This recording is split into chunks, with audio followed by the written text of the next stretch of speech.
So dawn was just breaking over the Sea of Tiberias, also called the Sea of Galilee. The light was starting to get that smudgy pink.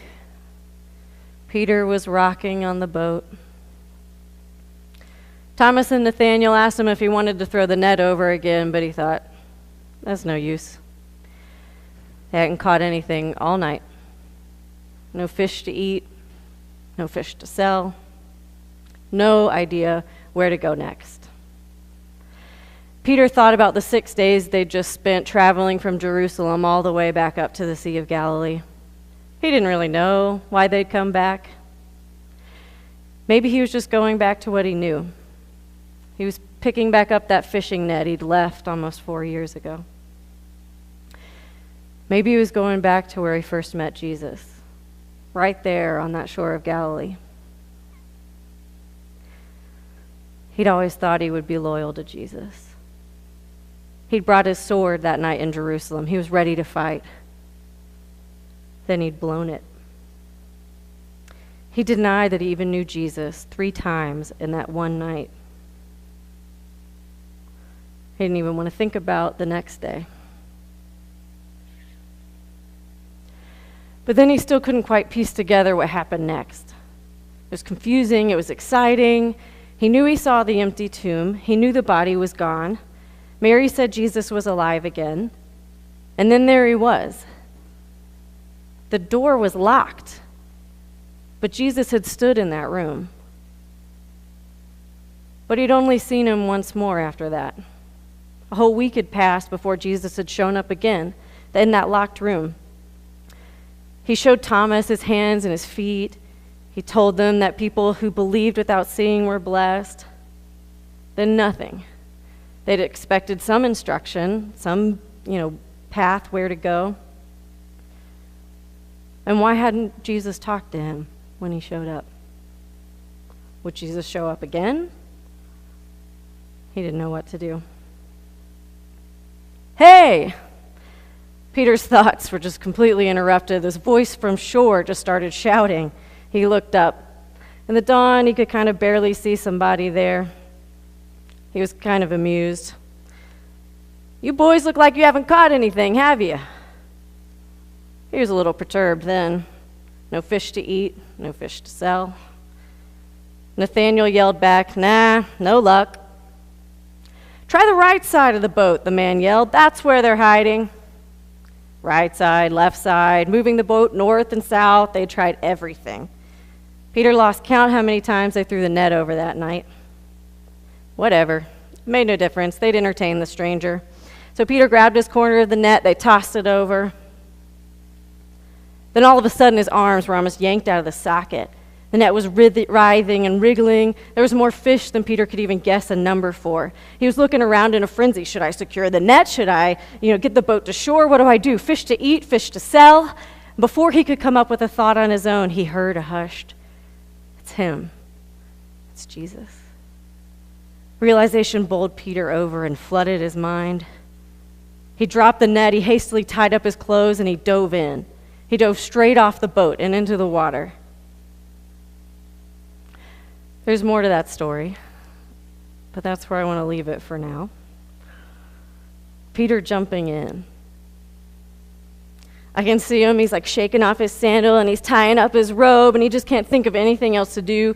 The translation we read, it says he's naked, which they said this is hard to translate. It apparently means that he's not wearing his undergarment. And so he has on his overgarment. The verb there is the same thing where Jesus ties up his robe to wash the disciples' feet. So he's like frantically tying up whatever he has on so he can swim. He's a mess. But man overboard. And we know Jesus never hesitated. Peter never hesitated because it says they were only 100 yards offshore. That's like from the altar table maybe out to the end of the property. It would have been just as fast to wait on the boat to get to shore. And I think it's so funny. When he gets there, Jesus is like, hey, would you go get some fish on the boat that's right behind you?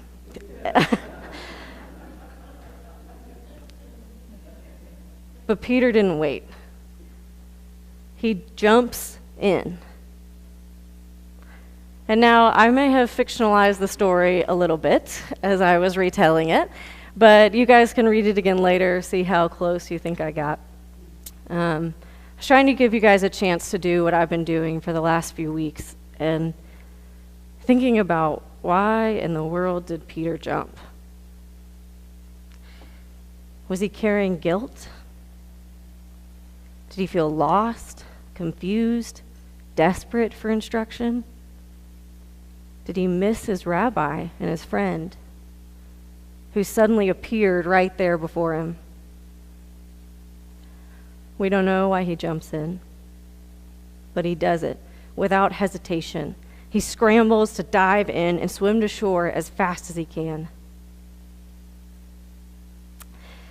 As progressive Christians, I think that sometimes we can struggle with ourselves and with what other people might think if we actually talked about Jesus. I know I have a hard time even saying Jesus outside of seminary or outside the church. I'll tell you all day long, I believe in God, I feel the presence of God. But Jesus, he's tougher to be sure of. If we say that Jesus has anything to do with our lives, we might be afraid that we'll be judged as intolerant, unreflective, unapproachable. Or people will think we've lost our academic edge, we've gone all sentimental. Or for most of us, I think it's that we have really no idea what Jesus actually means to us. If you asked us Tuesday, you'd get a different answer than Friday, so we'd really rather not bring it up at all. But if we call ourselves Christians, we read Jesus' story just about every week, I challenge us to think about it again this morning. Who is Jesus to us? Is there anything in Jesus that would make us dive out of the boat? There's clearly something special about this man.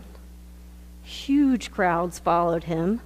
The leaders of his day felt either confused or threatened enough that they had him killed. People continued to believe in him after his death. His story and his life has expanded throughout history. Christianity is in fact now the world's largest religion, with 2.1 billion people claiming to be Christian. And now I realize that much of the spread of Christianity has happened through a pretty miserable history of war and indoctrination. I'm thinking the Crusades, the Inquisition, the conquest of Europe. You know, it's not the prettiest history. But I think we also know people, modern and ancient, perhaps ourselves, who've had an experience that they knew undoubtedly was God changing their lives through Jesus. We don't all get the blinding vision of Paul, but there's some moment where Jesus makes sense. We read, or we hear, or we think, or we sing, and we realize Jesus is the presence of God in human form. Jesus was raised from the dead because God has conquered death. Spiritual death, emotional death, physical death. And we too will rise from the dead. Maybe. Ask me again on Tuesday. But there was certainly something about Jesus that made Peter jump. And on some days, I think we jump too. So who is Jesus to you? Does he bring good news? Does he help you understand God's love, humility, new life? And if Jesus creates that spark in you, are you looking for him to show up? You know, he's raised from the dead. He's still alive. He's still showing up. And then how do you respond? Are any of us willing to lay aside our cynicism, to open ourselves up to Jesus? They hadn't caught anything all night. No fish to eat, no fish to sell, no idea where to go next.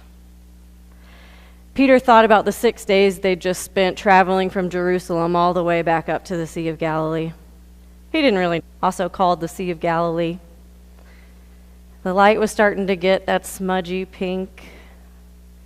Peter was rocking on the boat.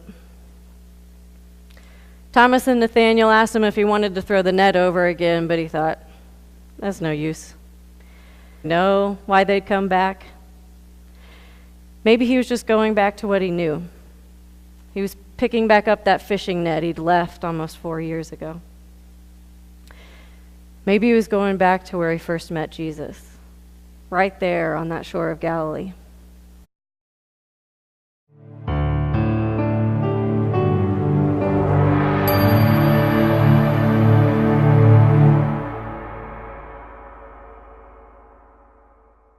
So dawn was just breaking over the Sea of Tiberias.